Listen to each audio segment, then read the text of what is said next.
I'm doing pop culture, entertainment, Depp vs. Heard, things like that. This here's from Cinemablend, which is kind of a cheesy little name right there, by the way, with the little blender and the cinema. Okay.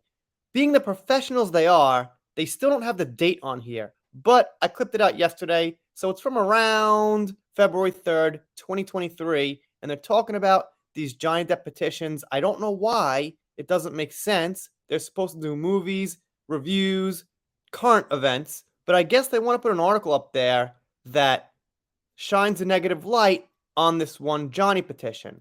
The petition to Johnny Depp back to Pirates of the Caribbean has seemingly fallen short of its final goal. Now, it got 800,000 signatures, which is not bad. I guess its final goal was 1 million. Having said that, I'm pretty sure it's still there. It's not going anywhere. So I can't imagine why Cinemablend gets an article out of this unless they're negative towards Johnny. Why not just say Johnny Depp back to Pirates petition gets 800,000? Wow, they almost hit their goal. But instead, it's negative. Overall, it's positive. Hell, if 200,000 people came along and signed it, that's still positive. It's still great. Well, let's see what they got. Actor Johnny Depp has been making countless headlines over the last few years thanks to his long legal battle with ex-wife Amber Heard. This became especially true when their defamation case went to trial and the court of public opinion also drew its own conclusion. I wonder how they did that. Did they just kinda stick a couple of papers in a hat that said Johnny and Amber and pull them out at random? No, they actually had a lot of evidence going around that they could make their opinion on, like audio, Johnny lost a finger. Fans have made a few petitions in response, including a popular one pleading for the 59-year-old actor to be reinstated as Jack Sparrow in the Pirates of the Caribbean franchise. Although that petition to get Depp back in Pirates has seemingly fallen short of its goal. Like I said, why? Why put it like that? How about it almost hit its goal? It did fantastic, but it didn't quite hit its goal. Something like that. Come on, Cinemablend. Wake up. The petition to get Johnny back in the signature Pirates of the Caribbean role comes from the popular website change.org. It's actually quite popular online, and at the time of writing the story, has over 880,000 digital signatures. Okay, so I was wrong. It got even more than 800,000. This number was boosted as a result of the defamation trial. Okay, that is true, sure. But it failed to reach the 1 million goal, which would have made it one of the most top signed petitions on the entire website. Although it doesn't seem like Disney is particularly taking this petition into consideration either way. No SHI, you know the rest. They go on to say Johnny Depp starred as Jack Sparrow and Edward Scissorhands. Is there anyone, and their grandmother, and all her friends and relatives, and the guy that works at the gas station, the cash register at McDonald's across the country, who didn't know that? Why do they have to say that right now? Could it be Cinemablend needs some content?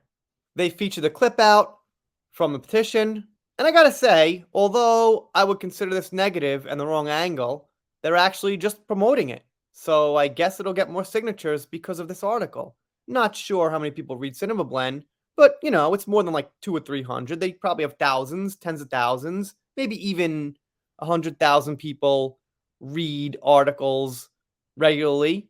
So it'll probably help. Then they mention Jeannie Larson's petition, and they say it's got 4 million signatures. Something's wrong here. It's got 4.6 million and probably climbing a little bit.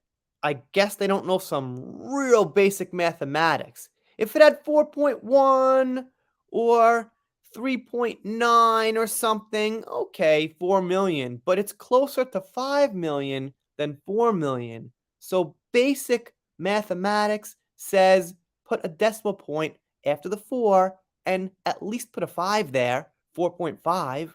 What these two online petitions prove is just how public the legal battle with Amber Heard and Johnny Depp truly was. With cameras in the courtroom, every shot of testimony from the two A-listers. Stop. Two A-listers? Cinemablend, you're supposed to be a movie site who knows about actors. Amber Heard is not just an equal A-lister to Johnny, and Johnny is like higher than an A-lister. He's a legend, pretty much. But alright, that shows you guys how good Cinemablend is. So if you read their opinion on Disney Star Wars, this is who's saying it. What resulted was countless memes and even Starbucks tip cups about the trial, which stood in stark juxtaposition to the serious allegations of abuse made by both parties. But only one of those parties actually was abused. We know who that was. We're looking at him. Well, I mean, right over there with the guitar. Anyway, let me know what you think down in the comments. I gotta be transparent and very honest here. I'm covering Johnny. As you know, I have been for 2 years, and I'm interested, but I've also got a hidden agenda to expose Cinemablend as being very, very unprofessional and having a very, very terrible opinion. So if you read anything from Cinemablend about Disney Star Wars, this is who it's coming from. The site who thinks Amber is an A-lister actor. If you're not subscribed here, consider it. If you don't, I'll be sad, but I'll get over it. See you next time.